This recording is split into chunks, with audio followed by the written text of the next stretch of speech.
العلي العظيم أعوذ بالله من الشيطان اللعين الرجيم بسم الله الرحمن الرحيم الحمد لله الذي لم يتخذ صاحبة ولا ولدا ولم يكن له شريك في الملك ولم يكن له ولي من الذل وكبره تكبيرا اللهم صل على محمد وآل محمد والصلاة والسلام والتحية والإكرام على الرسول النبي الأمي الذي أرسله بالحق بشيرا ونذيرا وداعيا إلى الله بإذنه وسراجا منيرا سيدنا ونبينا ومولانا أبي القاسم محمد اللهم صل على محمد وآل محمد وأهل بيته الطيبين الطاهرين المعصومين الهاديين المهديين الذين أذهب الله عنهم الرجس وطهرهم تطهيرا اللهم صل على محمد وآل محمد سيما بقية الله المنتظر إمام زماننا هذا روحي وأرواح العالمين لتراب مقدمه الفداء عجل الله تعالى فرجه الشريف اللهم صل على محمد وآل محمد ولعنة الدائمة الباقية على أعدائهم أجمعين من يوم الظلم إلى قيام يوم الدين أما بعد فقد قال الله تبارك وتعالى وقوله الحق وهو أصدق الصادقين بسم الله الرحمن الرحيم يا أيها الذين آمنوا لا تقدموا بين يدي الله ورسوله صلى الله عليه وسلم اللهم صل على محمد وآل محمد بسم الله الرحمن الرحيم اللهم قل لرجال حجة ابن الحسن صلواتك عليه وعلى آله في هذه الساعة وفي كل ساعة وليا وحافظا وقائدا وناصرا ودليلا وعينا حتى تسكنه أرضك طوعا وتمتعه فيها طويلا برحمتك يا أرحم الراحمين اللهم صل على محمد وآل محمد خاندان نسبت و طہارت پر ایک بلندترین صلوات اللهم صل على محمد وآل محمد. بہرحال میں اراکین باب الحوائج کا تہ دل سے شکر گزار ہوں کہ مجھے فضائل و مصائب آل محمد علیہ الصلوۃ والسلام کے حوالے سے موقع فراہم کیا. قرآن مجید کا سورہ حجرات اور اس کی پہلی آیت کریمہ ہے جس میں اللہ رب العزت اپنے حبیب خاتم النبیین سید المرسلین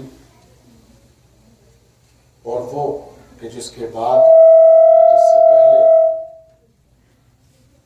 نہ اس سے پہلے کوئی اول بے شک نہ اس کے بعد کوئی آخر بے شک جس کے مقابل میں کوئی نہیں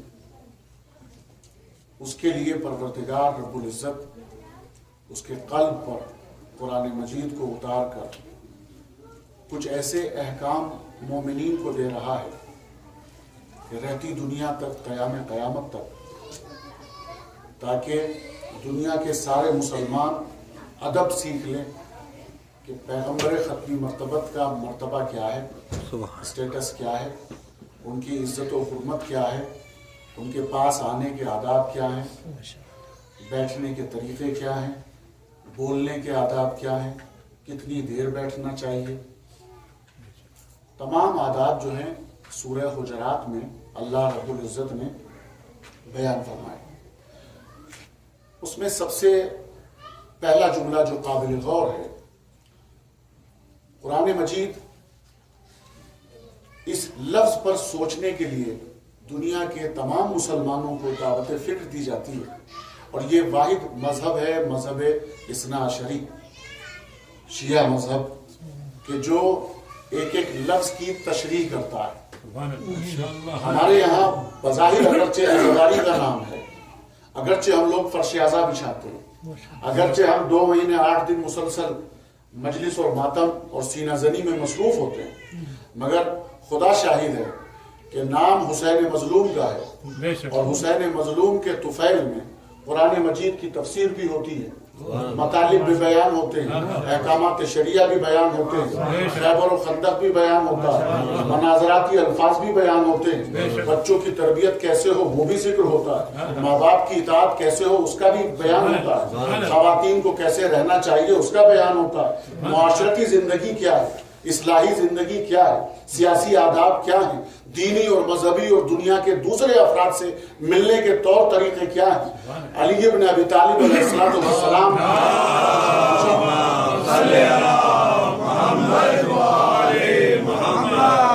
کائنات کا مشکل کشا، اس کے ماننے والوں کا سب سے بڑا طور طریقہ یہ ہے کہ ہمارا کوئی بھی کلام قرآن سے خالی نہیں ہوتا، ہماری کوئی بھی مجلس قرآن سے الگ نہیں ہوتی، قرآن مجید ہی سے فضائل ہم بیان کرتے ہیں، ہماری پوری مجلسیں قرآن سے سجی ہوئی ہوتی ہیں، اس لیے کہ کوئی بھی ذاکر، کوئی بھی خطیب جب شروع کرتا ہے تو سب سے پہلے شیطان سے پناہ مانگتا ہے، وہ بھی قرآن کی آیت ہے، اس کے بعد الحمدللہ کسی بھی لہجے میں ہو اور کسی بھی انداز سے ہو، مگر اس کے بعد قرآن مجید کی سب سے پہلی آیت کا خطاب کرتا ہے، پھر اس کے بعد سرنامہ بیان قرار دیتا ہے، وہ بھی آیت الہی ہوگی یا سنت نبوی ہوگی۔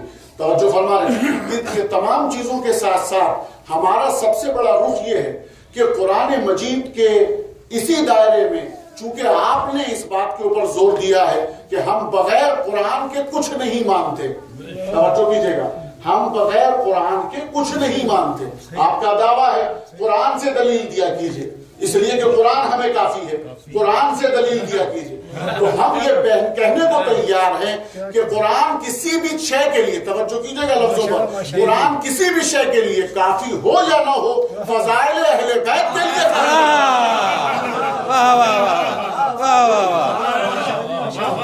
کسی شے کے لیے آپ کے لیے کافی ہو یا نہ ہو، لیکن فضائل آل محمد کے لیے قرآن کافی ہے۔ تو ہم اسی عنوان سے سب سے پہلا طور طریقہ آداب معاشرت کیا ہے، نبی سے گفتگو کا طریقہ کیا ہے، پہلے نبی کو سمجھ لو، پھر اسٹیٹس جو ہے خود بخود آئے گا، اس کے بعد آپ پہچان لیں گے وسیع کیسا ہونا چاہیے، جانشین کیسا ہونا چاہیے، اس لیے کہ نبی کا مقام اور نبی کی معرفت واضح ہو جائے تو پھر پتا چلے گا کہ اس کا وسیع اور جانشین کیسا ہونا چاہیے۔ اب یہ کہیے کہ قرآن مجید میں کوئی بھی آیت مصلحت سے خالی تو آتی نہیں، اس کا کوئی بھی ذکر ہوتا ہے تو اس کے پیچھے یا تو کوئی واقعہ ہوتا ہے، یا کوئی حادثہ ہوتا ہے، یا کوئی فیوچر ہوتا ہے، بغیر سبب اور مسبب کی آیت تو ہوتی نہیں ہے۔ اس لیے اب جن حضرات نے نبی کے ساتھ جیسا برتاؤ کیا ہے، اچھا کیا ہے آیت خطاب میں آئی ہے، برا کیا ہے آیت برائی میں آئی ہے، مذمت میں آئی، تو آپ انکار نہیں کر سکتے۔ ایک طرف اس بات ہے، ایک طرف منفی ہے، ایک طرف مثبت پہلو ہے، ایک طرف منفی پہلو ہے، ایک طرف ایجابی پہلو ہے، ایک طرف سلبی پہلو ہے۔ اب آپ دیکھیں قرآن نے کہا یا ایھا الذین آمنوا، اے صاحبان ایمان، اب اللہ خطاب کر رہا ہے، لیکن خطاب کرنے کا انداز دیکھیے آپ، لا تقدموا بین یدی اللہ و رسول، خبردار اللہ سے آگے اپنے آپ کو مت لے جانا، رسول سے آگے مت لے جانا۔ اب یہ جملہ کہنا میرا بہت آسان ہے اور آپ کا سن لینا بہت آسان ہے، مگر معنی و مطالب پہ ذرا سی اگر آپ توجہ دیں اور میرا ساتھ دیں تو مطلب واضح ہو جائے گا. پہلی بات تو یہ ہے کہ اللہ جسم و جسمانیت سے مبرہ ہے. اللہ جسم و جسمانیت تو رکھتا نہیں. توجہ کیجیے گا, اللہ جسم و جسمانیت تو رکھتا نہیں ہے. اللہ مکان نہیں رکھتا, اللہ جسم نہیں رکھتا, اللہ آنکھیں نہیں رکھتا, اللہ ہاتھ نہیں رکھتا. کسی جگہ پر آپ پوائنٹ نہیں کر سکتے کہ یہاں اللہ ہے. توجہ کیجیے گا.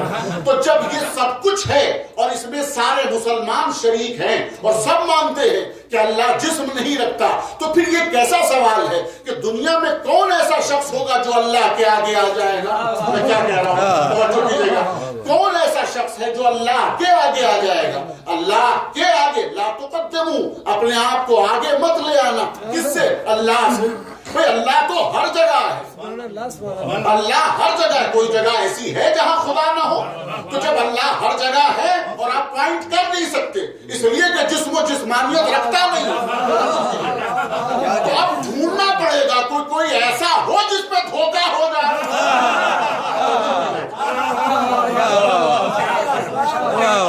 تو تاریخ میں ڈھونڈیے کہ کسی نے ہمت اور جرأت تو کی ہوگی جو اللہ نے ڈانٹا ہے. بس سلوات تو پڑھ دے محمد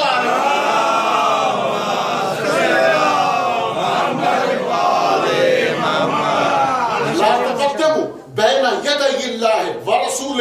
خبردار, اللہ کے آگے اپنے آپ کو مت لے کے آنا. دیکھیے یہ آداب جب ہوتے ہیں, بچوں کے لیے سمجھا رہا ہوں, آپ تو ماشاءاللہ سب سمجھدار ہیں اور آپ سے صرف دعا کا طالب ہوں. صرف اتنا جملہ, جب ہم کبھی ساتھ میں چلتے ہیں تو اس میں کہا جاتا ہے دیکھیے صاحب بزرگ ہیں, یہ عالم ہیں, یہ متقی پرہیزگار ہیں, یہ آپ کے دادے ابا لگتے ہیں, یہ آپ کے ٹیچر ہیں, معلم ہیں, یہ ادب تہذیب رہے, ان کے آگے قدم نہ آ جائے. یہ آپ کے ابا حضور ہیں, والد صاحب ہیں, والد کے آگے مت چلے جانا, ہے نا. یہ آداب جب سکھائے جاتے ہیں جب حضور سامنے ہو. توجہ کیجیے گا, حضور سامنے ہو تب یہ ادب سکھایا جاتا ہے. تو آپ وجود خدا اور مومنین کا سلسلہ یا مسلمانوں کا سلسلہ اور رسول خدا کا وجود اور پھر ان کا حضور. تو اب یہ ڈھونڈنا پڑے گا کہ رسول کے ساتھ ایسا کون تھا ان کی ماہیت میں جس نے یہ کام کیا کہ رسول کے سامنے آنے کے لیے اس نے قدم بڑھایا. اچھا ایک حرکت نہیں ہے. دیکھیں اکثر ہم سب پوچھتے ہیں کہ آپ یہ مجلسوں میں کہاں سے بیان کرتے ہیں, آپ کا سورس آف نالج کیا ہے؟ تو سورس آف نالج قرآن مجید ہے, اس کے علاوہ کچھ نہیں. قرآن کہتا ہے اسی سورہ میں, قرآن کہتا ہے خبردار یا ایھا الذین آمنو, اپنی آواز کو بلند نہ کرو. فوق صوت النبی, نبی کی آواز پر اپنی آواز کو بلند نہ کرو. تو کوئی تو ہوگا کمبخت,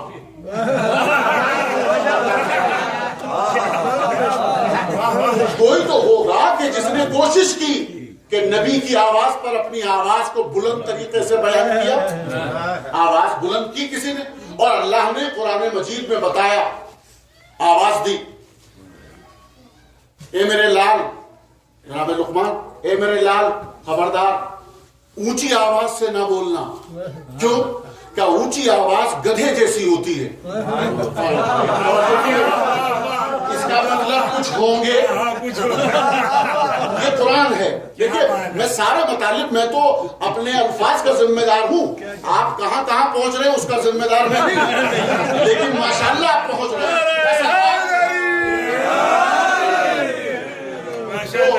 اب اپنی آوازوں کو نبی کی آواز پر بلند نہ کرو.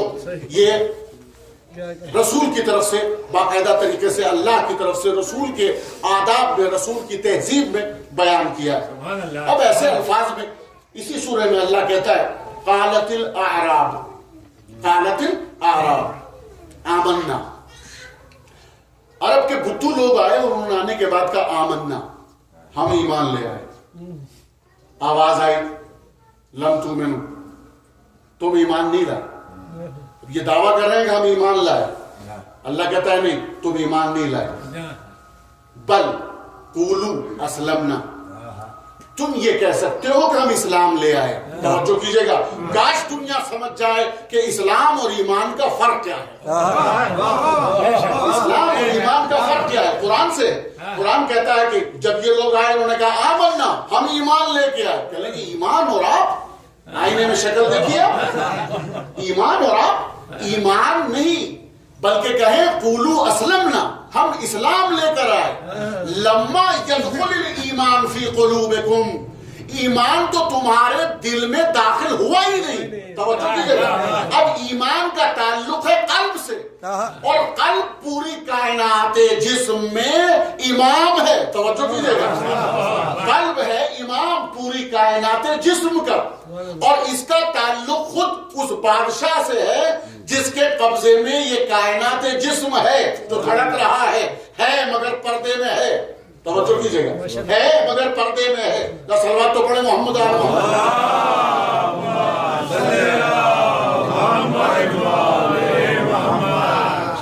ہشام جو اسٹوڈنٹ تھے، شاگرد تھے امام جعفر صادق علیہ السلام،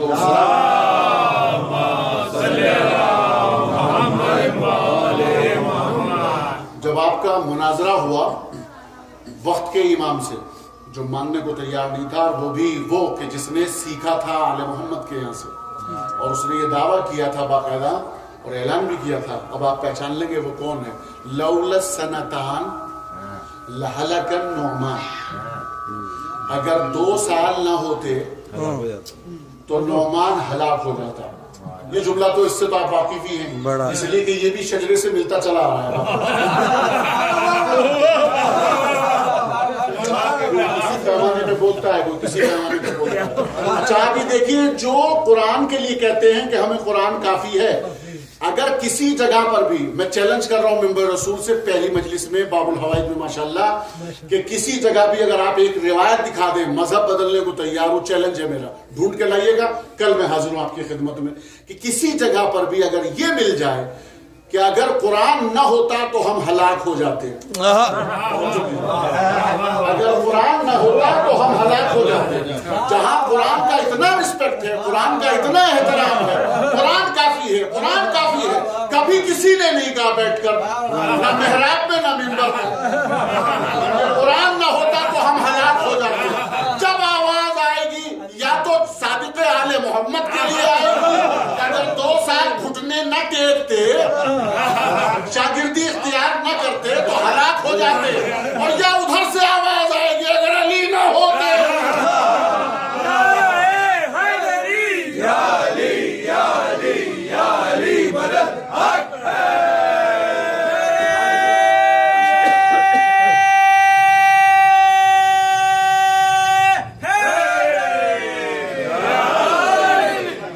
کعبہ محترم ہے، قرآن محترم ہے، سب محترم ہے، نبی محترم ہے، امام محترم ہے. آپ نے اپنے تئیں اپنے اعتبار سے عقیدہ تو کم سے کم ثابت کیا ہوتا، کچھ تو بتایا ہوتا، قرآن کا رسپیکٹ دنیا کے سامنے آتا. قرآن کے لیے کبھی آپ نے نہیں کہا، یہ نہیں کہا کبھی کعبہ نہ ہوتا تو ہم ہلاک ہو جاتے.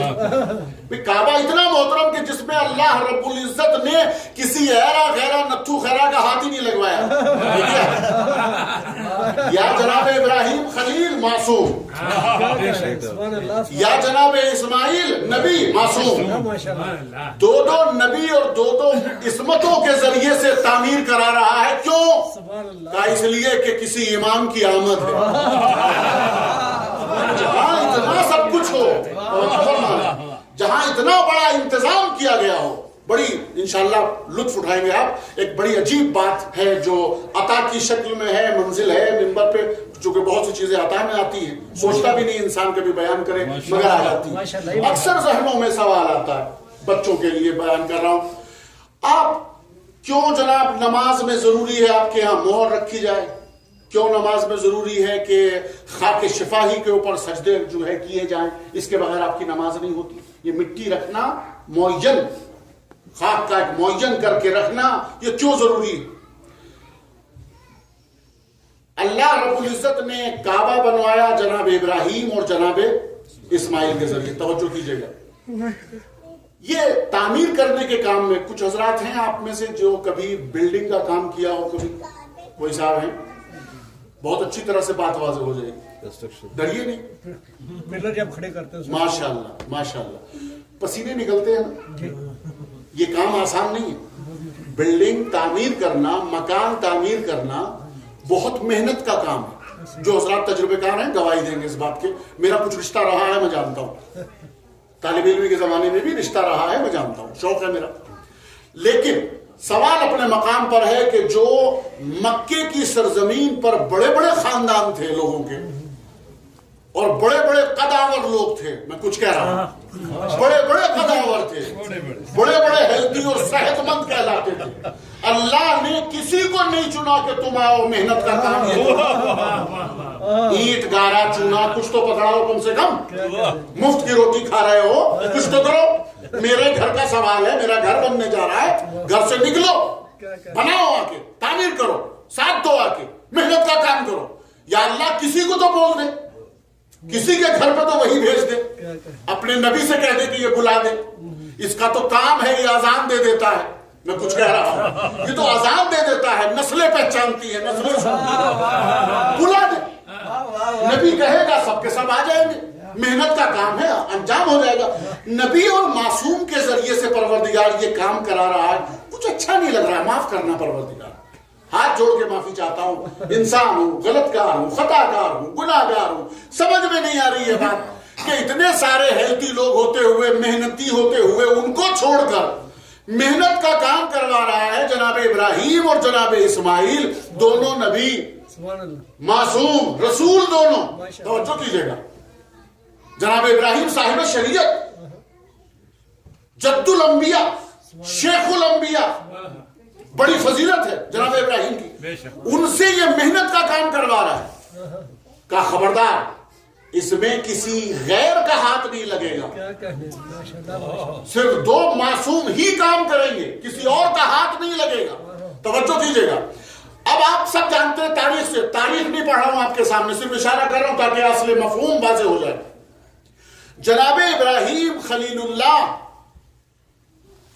جس پتھر کے اوپر قدم رکھ کے کھڑے ہوئے ہیں اور بیٹا اینٹ گارا پکڑا رہا ہے، اور آپ محنت کے ساتھ باقاعدہ تعمیر کرتے جا رہے ہیں، اور جب وہ چیز ختم ہو جاتی ہے پھر بیٹے سے پکڑتے ہیں، پھر اس کے بعد دیوار پہ رکھتے ہیں. یہی ہو رہا ہے نا کام، اسی کو تعمیر کہتے ہیں.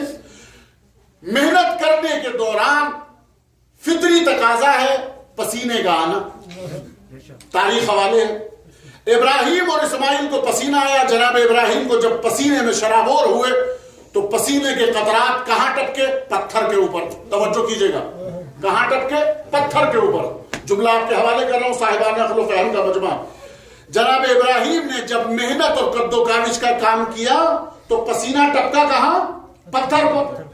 پتھر نے اپنے سینے میں جذب کر لیا اس پسینے کے قطرات کو جو نبی کے ذریعے سے آئے. اب سوال یہ ہے کہ اللہ نے اس پتھر کو اتنا رتبہ دیا اور اتنا مقام دیا کہ یہ مقام مصلی ہو گیا. بہت توجہ دیجیے گا، مقام مصلی. سورہ بقرہ کی 125ویں آیت میں وَاتَّخَذُوا مِن مَقَامِ إِبْرَاهِيمَ مُصَلًّى. توجہ کیجئے گا، جس پتھر پر قدم رکھے اور اس پتھر نے نبی کے پسینے کو اپنے سینے میں جگہ دی اور جذب کر لیا، اللہ نے اس کا رتبہ یہ دیا کہ کائنات کے لیے واجب قرار دیا مقام ابراہیم مصلی بن جائے. سجدہ کرو. توجہ کیجئے گا، مقام ابراہیم پر سجدہ کرو. ہر ایک حاجی کے لیے ضروری ہے کہ مقام ابراہیم مصلی اس پتھر پر آ کے سجدہ کرو، پیشانی کو جھکاؤ. توجہ کیجئے گا، اس کا مطلب یہ ہے کہ یہ بات واضح ہو گئی. آپ ہم پہ اعتراض کرتے ہیں کہ یہ کربلا کی خاک پر کیوں سجدہ کرتے ہو. توجہ کیجئے گا، کربلا کی خاک پر سجدہ کیوں کرتے ہو؟ اما نبی کا پسینہ جس پتھر پر گرے اس پر سجدہ ہو سکتا ہے، اور نبی کا لال کا خون جس خاک پہ ہو.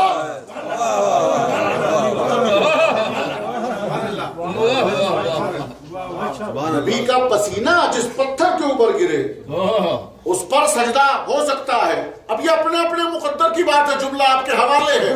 کسی کے نصیب میں پتھر ہے، اپنے اپنے نصیب کی بات ہے. کچھ پسینے والے ہیں، کچھ خون والے ہیں. پسینہ کے پسینہ اور ہے، خون اور ہے. ہمارا رشتہ خون سے ہے کربلا.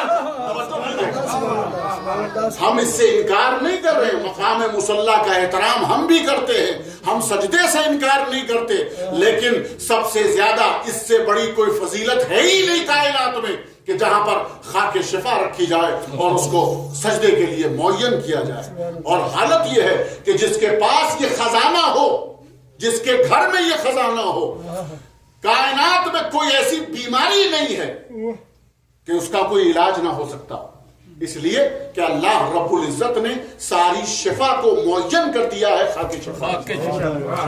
کاش انسان سمجھ جائے اس کی عظمت کو اور اس کی حرمت کو کہ خاک شفا کے رکھنے کے آداب، وہی سورہ حجرات جس طرح سے رکھنے کے آداب ہیں، خاک شفا کا جس طرح سے احترام ہے، اگر وہ احترام صحیح معنی میں کر لیا جائے تو دنیا کی کوئی ایسی بیماری نہیں جس کا علاج خاک شفا کے ذریعے سے نہ کیا جائے۔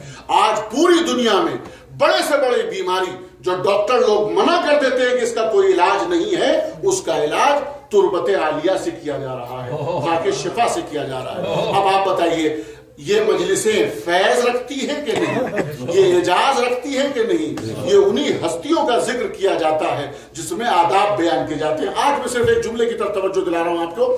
قرآن کی یہ آیت کریمہ جس کی تلاوت میں نے کی آپ کی خدمت میں، اور اسے قرآن کہا جاتا ہے۔ ایک سوال ہے دنیا کے تمام مسلمانوں سے، اسے قرآن کیوں کہا جاتا ہے؟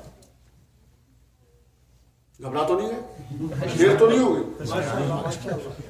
پڑھوں آگے؟ جی بسم اللہ بسم اللہ۔ قرآن کو قرآن کیوں کہتے ہیں؟ سب سے زیادہ پڑھے جانے والی کتاب۔ کہ قرآن کو قرآن اس لیے کہتے ہیں کہ قرآن ہے، میں نے کہا سبحان اللہ، بہت اچھی بات ہے۔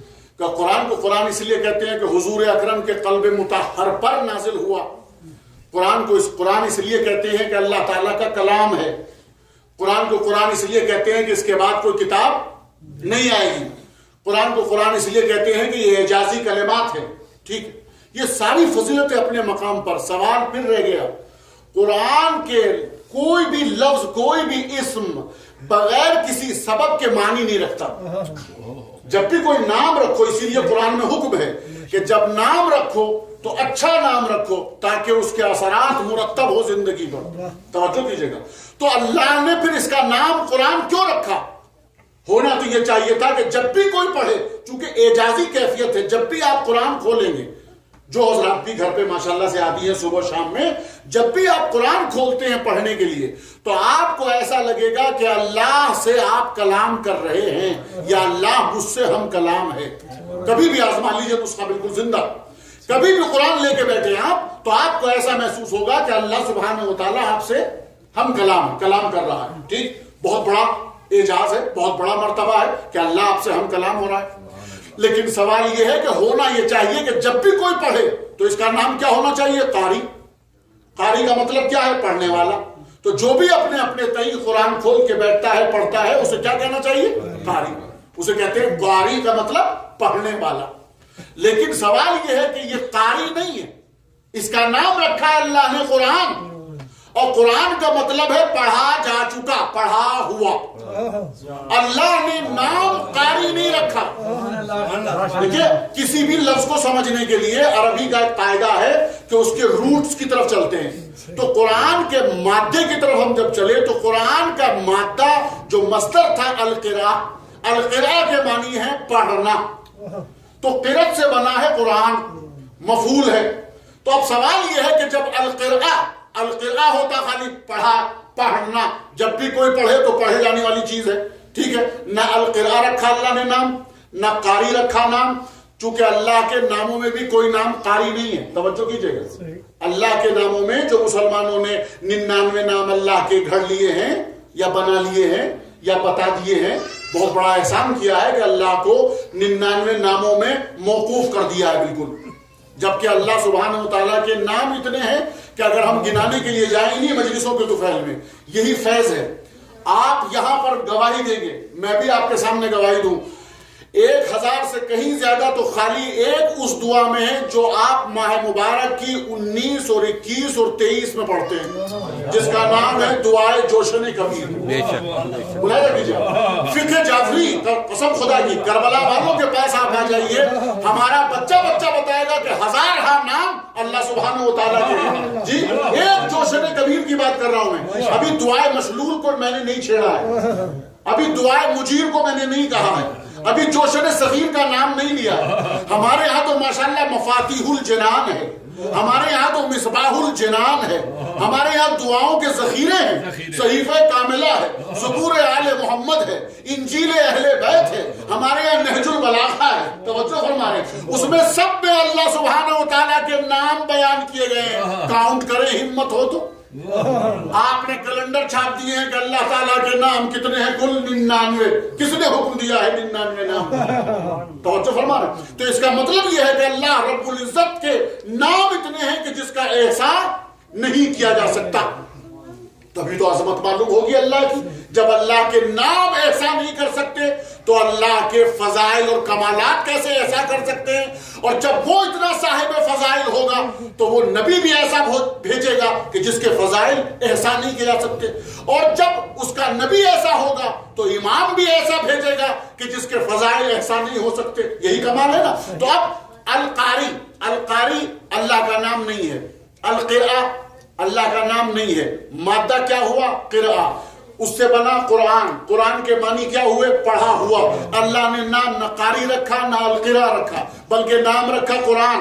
مسلمانوں کم سے کم غور کرو اس کے اوپر، دلیل دو لے کر، اس کے بعد بتاؤ کہ کون سچا مذہب ہے اسی بات کے اوپر کہ جو قرآن کو اپنایا گیا اور قرآن کے لیے کہا کہ یہ کافی ہے ہمارے لیے۔ لفظ قرآن کو اللہ نے قرآن کیوں کہا؟ قرآن کے معنی ہے پڑھا جا چکا، تو جو آنے سے پہلے پڑھا جا چکا تاریخ اسلام میں اس کا نام بتاؤ، اس کے باپ کا نام بتاؤ۔ کوئی آئے ہستی تو پھر پتا چلے گا نا۔ تو اب کائنات میں کہیں سے نہیں لا سکتے آپ سوائے اس ایک شخصیت کے جس کے کعبے کی بات ہو رہی ہے، جس معمار کعبہ کی بات ہو رہی تھی ابھی۔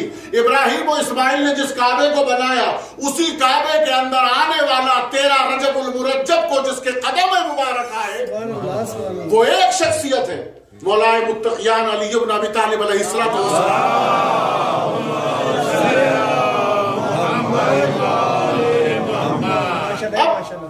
اپنے مقام پر ایک جملہ وہ یہ ہے کہ جب یہ بات آپ نے طے کر لی کہ قرآن کے نازل ہونے سے پہلے پیغمبر اسلام کی آغوش میں قرآن کی تلاوت کی، یہ بتائیے معصوم ماننے کا طریقہ کیا ہے؟ آج ایک جملے کی طرف آپ کا اشارہ کر رہا ہوں، اور انشاءاللہ چونکہ تمہیدی مجلس ہے تو موضوعات آپ کے سامنے آ جائیں تاکہ آپ کے ذہن آمادہ ہو جائیں، اور انشاءاللہ آمادہ ہیں۔ چونکہ محرم کا مسئلہ ایسا ہوتا ہے کہ اس میں باقاعدہ طریقے سے ذہن ہموار ہوتے ہیں، فضائل سننے کے لیے بھی، کمالات سننے کے لیے۔ اب سوال یہ ہے، کسی بھی معصوم کو ماننے کے لیے دلیل کیا ہے؟ بہت آسان طریقہ۔ جناب مریم کو معصومہ ماننے کے لیے بنی اسرائیل کے پاس کون سا طریقہ تھا؟ جو بنی اسرائیل سارے کے سارے گھر پہ آ کے جمع ہو گئے، آنکھوں میں لال ڈورے، الزام تراشی، سب کچھ کیا، کسی طرح ماننے کو تیار نہیں، لیکن انہوں نے فوری طور سے اپنے آپ کو سلنڈر کر دیا، تسلیم دی کہ جناب مریم معصومہ ہے، اشارہ کیا۔ نتیجہ ابھی باقی ہے۔ گہوارے میں بچہ ہے، بچے نے کروٹ لی، 1 گھنٹے کا بچہ، اور اس نے ایک آیت پڑھی، ایک آیت۔ توجہ کیجئے گا، میں کہہ گیا جملہ، آپ کو سمجھنا ہے تو سمجھیں۔ بچے نے ایک آیت پڑھی، قرآن کی آیتوں میں سے ایک آیت پڑھی۔ بہت توجہ کریں، قرآن کی آیتوں میں سے 6666 آیتیں قرآن مجید میں، بچے نے کتنی آیتیں پڑھی؟ ایک۔ کون سی آیت؟ انی عبداللہ آتانی الکتاب وجعلنی نبیہ۔ ایک آیت پڑھی۔ قرآن میں کل آیتیں 6666 آیتیں، قرآن نازل نہیں ہوا ہے ابھی، تو دلیل بنی، توجہ کیجئے گا، جو سب کے سب منکر تھے، جو